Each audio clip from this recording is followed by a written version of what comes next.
Porque para Dios somos olor fragante de Cristo en los que se salvan y en los que se pierden. A los unos olor de muerte para muerte, mientras que a los otros olor de vida para vida. Y para estas cosas, ¿quién es suficiente? 2 Corintios 2, 15 y 16. El Evangelio produce diferentes efectos. Puede parecer increíble, pero es extrañamente cierto que hay pocas cosas buenas en el mundo de las que no se desprenda algún mal. Observemos cómo brilla el sol, sus rayos ablandan la cera y endurecen la arcilla.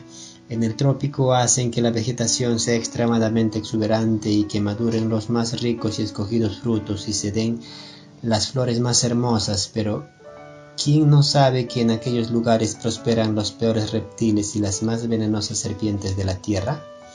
Así ocurre con el Evangelio, aunque es el sol de justicia para el mundo, aunque es el mejor regalo de Dios y nada puede ser comparado a la inmensidad de beneficios que concede a la raza humana.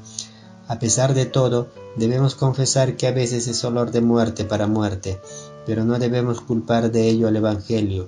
La culpa no es de la verdad de Dios, sino de aquellos que no aceptan recibirla. Es olor de vida para todo aquel que la oye con un corazón abierto para recibirla, y es solo muerte para el hombre que odia la verdad, que la menosprecia, se burla de ella e intenta oponerse a su avance.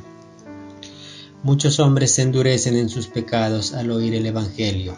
Oh, qué verdad más terrible y solemne es que de todos los pecadores, algunos pecadores del santuario son los peores. Aquellos que pueden sumergirse más en el pecado y tienen la conciencia más tranquila y el corazón más duro, se encuentran en la propia casa de Dios. Y yo sé bien que un ministro fiel servirá de estímulo a los hombres y las severas amonestaciones de un hijo del trueno a menudo les hará estremecerse. Igualmente estoy consciente que la palabra de Dios hace que a veces su sangre se coagule en sus venas, pero sé también, porque los he visto, que hay muchos que convierten la gracia de Dios en libertinaje, e incluso hacen de la verdad de Dios un pretexto para el diablo, y profanan la gracia de Dios para justificar su pecado. A tales hombres los he podido encontrar entre aquellos que oyen las doctrinas de la gracia en toda su plenitud. Son los que dicen: soy elegido, por eso puedo blasfemar. Soy uno de los que fueron escogidos por Dios antes de la fundación del mundo, por ello puedo vivir como se me antoje. He visto a un hombre que, trepado sobre la mesa de una cantina y sosteniendo el vaso en su mano, decía: compañeros, yo puedo hacer y decir más que cualquiera de ustedes. Yo soy uno de esos que están redimidos por la preciosa sangre de Jesús. Y acto seguido se bebió su vaso de cerveza y comenzó a bailar ante los demás, mientras entonaba viles y blasfemas canciones. He aquí a un hombre para quien el Evangelio es olor de muerte para muerte. Oye la verdad, pero la pervierte. Toma aquello que está puesto por Dios para su bien y lo utiliza para suicidarse. El cuchillo que le fuera dado para abrir los secretos del Evangelio lo vuelve contra su propio corazón. Lo que es la más pura de todas las verdades y la más elevada de todas las moralidades es convertida en la encubridora de sus vicios y hace de ella un andamio que le ayuda a construir el edificio de sus maldades y pecados. Es un hecho que el Evangelio de Jesucristo aumentará la condenación de algunos hombres en el día del juicio final. De nuevo me espanto al decirlo, porque es un pensamiento demasiado horrible para aventurarse a hablar de él, que el Evangelio de Cristo vaya a hacer del infierno para algunos hombres un lugar aún más terrible de lo que pudiera haber sido. Todos los hombres se hubieran hundido en el infierno de no haber sido por el Evangelio. La gracia de Dios redimirá a una gran multitud de la cual ninguno puede contar. Guardará a un ejército incontable que será salvado en el Señor con una salvación eterna, pero al mismo tiempo a quienes la rechazan les hace más terrible la condenación, y les diré por qué. Porque los hombres pecan contra una luz superior, y la luz que poseemos es una excelente medida para nuestra culpa.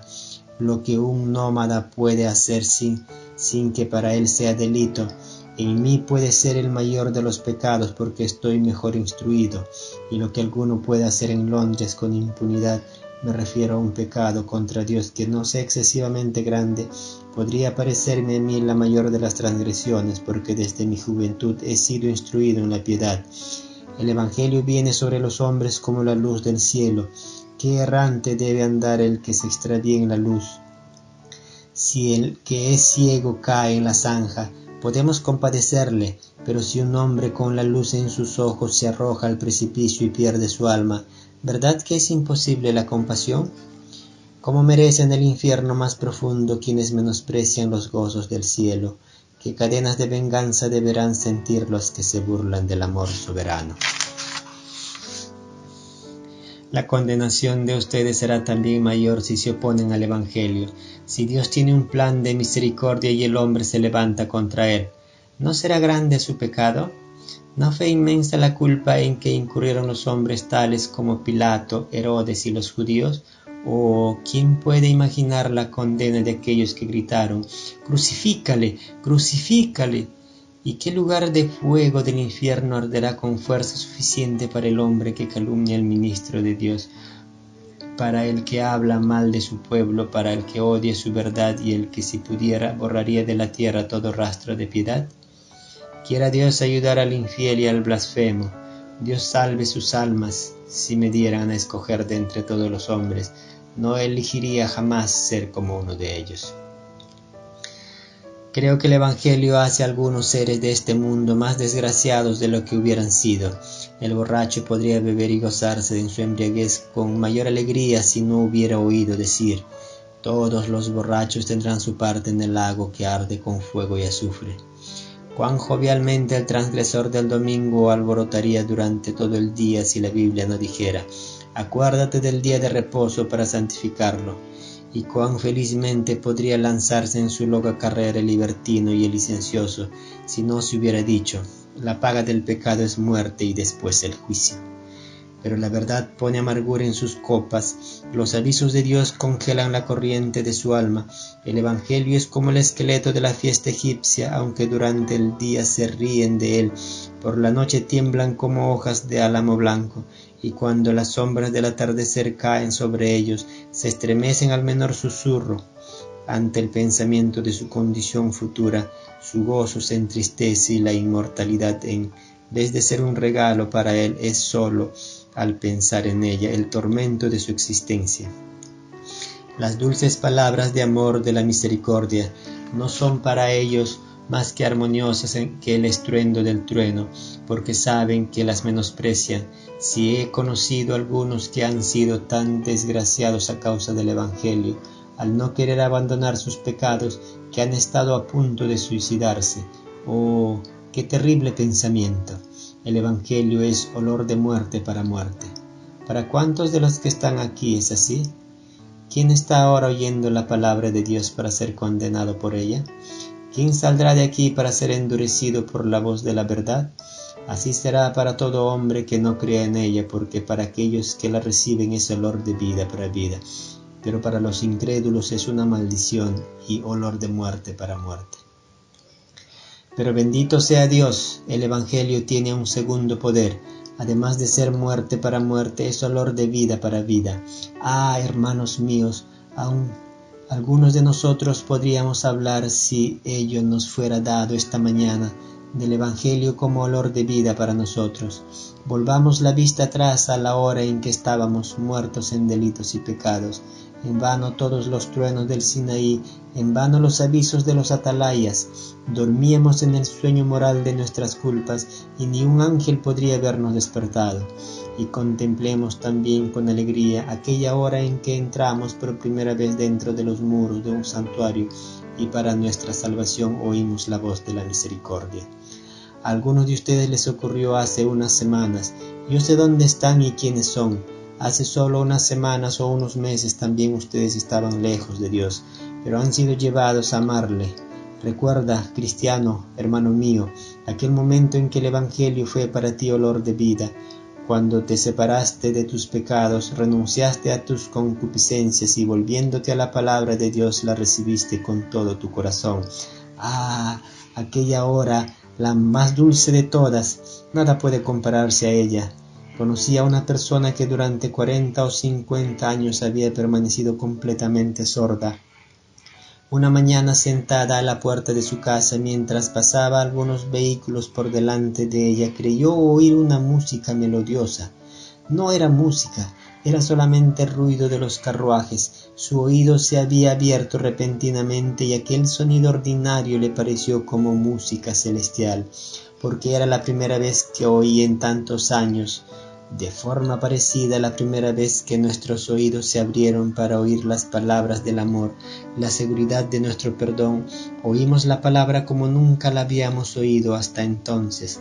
Nunca nos pareció tan dulce y quizás aún en estos momentos miramos atrás y decimos: «¿Qué horas de paz gocé entonces? Cuán dulce es su recuerdo todavía».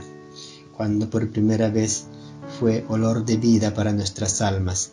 Así pues, amados míos, si alguna vez ha sido olor de vida, siempre lo será, porque no dice que sea olor de vida para muerte, sino olor de vida para vida. ¿Qué dificultad existe en la predicación del Evangelio de Dios? Bien, debe ser algo duro, porque Pablo dijo: «Y para estas cosas, ¿quién es suficiente?». Antes que nada les diré que es difícil, porque así está hecho para que no sea tergiversado por prejuicios propios al predicar la palabra. Cuando se tiene que hablar con severidad, el corazón nos dice: «No lo hagas». Si hablas de esta forma te juzgarás a ti mismo, y entonces existe la tentación de no hacerlo. Otra prueba es que tememos desagradar al rico de nuestra congregación. De esta forma pensamos: si digo esto y lo otro, fulano y sutano se ofenderán. Aquel otro no aprueba esta doctrina, lo mejor será que la abandone. Quizás suceda que recibamos los aplausos de las multitudes y no querramos decir nada que las disguste, porque si hoy gritan «Hosana», mañana gritarán «Crucifícalo, crucifícalo». Todas estas cosas obran en el corazón de un ministro. Él es un hombre como ustedes y las siente. Además, está el agudo cuchillo de la crítica y las flechas de aquellos que le odian a él y a su Señor, y a veces no pueden evitar el sentirse herido. Posiblemente se pondrá su armadura y gritará: «No me importan las críticas de ustedes». Pero hubo épocas en que los arqueros afligieron penosamente incluso a José. Entonces se encuentra en otro peligro, el de querer defenderse, porque quien lo hace comete una gran locura. El que deja a sus detractores solos y al igual que el águila no hace caso de la charla del gorrión, o como al león no le molesta el ahogar el gruñido del chacal. Es un hombre y será honrado, pero el peligro está en que queramos dejar establecida nuestra reputación de justos. Y oh, ¿quién es suficiente para dirigir la nave librándola de estas peligrosas rocas? Para estas cosas, hermanos míos, ¿quién es suficiente para levantarse y anunciar domingo tras domingo y día tras día las inescrutables riquezas de Cristo? Contendamos eficazmente por la fe que ha sido dada una vez a los santos, y sabiendo en los peligros que se encuentra el portador del estandarte, suplico que se reúnan ustedes a su alrededor, porque habrá males en el ejército. Si el portaestandarte cae, como bien puede caer, porque todo es de esperar en esta mortal lucha. Levántense, amigos, empuñen el estandarte y manténganlo en alto hasta que llegue el día cuando nos encontremos en el último baluarte conquistado a los dominios del infierno, y cantemos todos: aleluya, aleluya, aleluya, aleluya, porque reina el Señor nuestro Dios Todopoderoso. Hasta entonces continuemos luchando. Sermón extraído